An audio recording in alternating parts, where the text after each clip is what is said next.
Tony Abbott has kept open the option of looking at the GST in a tax white paper if he wins the election. The opposition leader has guaranteed the consumption tax will not be amended in any first term of a coalition government. Let's go to Canberra now, where Sky News political reporter Laura Jays is. And Laura, the GST won't be on the table until a second-term Abbott government.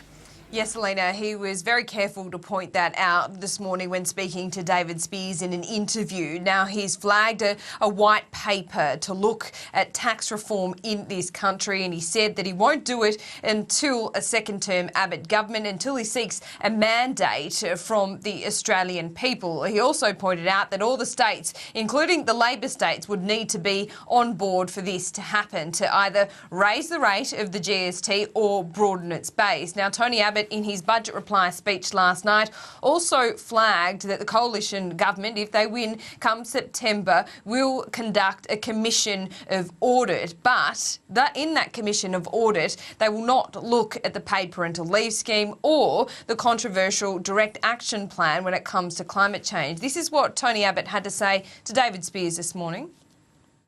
The audit is not to second-guess coalition policy.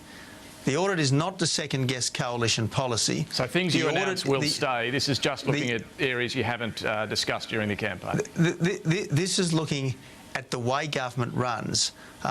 It's looking at the efficiency and the effectiveness of the administration, because you want the most effective and efficient administration possible to get the best possible value for taxpayers.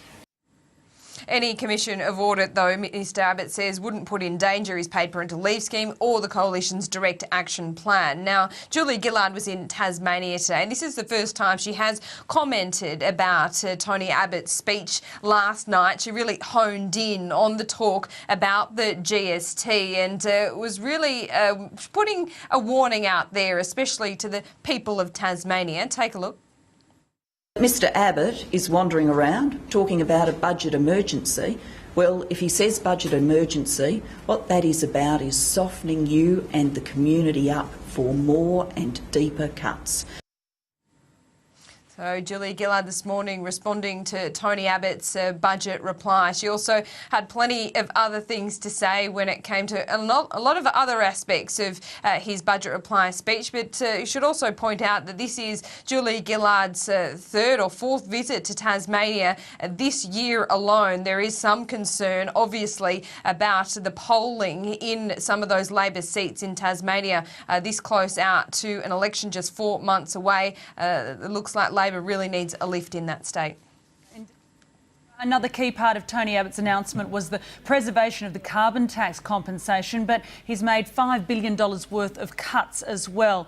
Talk us through how all that's been received. Well, look, it has been quite a surprise, Selena, as you have noted. He's keeping the carbon tax compensation, scrapping the carbon tax, but in order to make saves elsewhere, he's gone after superannuation, no longer putting forward that increase, a guarantee from 9 to 12%. That will now be delayed by around 2 years. Now, Tony Abbott has said that, yes, Australians will be better off with no carbon tax and some of these saves or compensations still in place. But this morning when speaking to David Spears, he couldn't guarantee that everyone would be better off. I can't give a guarantee and won't give a guarantee that everyone will be better off as a result of the totality of changes that the coalition will make going into the next election.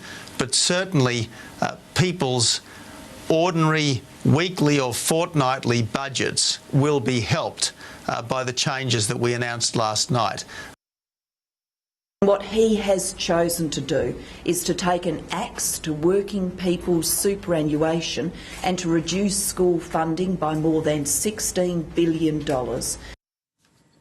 Julie Gillard particularly concerned about some of the words around Tony Abbott last night, really hardening against the Gonski school reforms. He pointed out that only New South Wales had signed up, and that is not at all a national plan, Selena. Laura Jays in Canberra, thank you. Speak to you again shortly.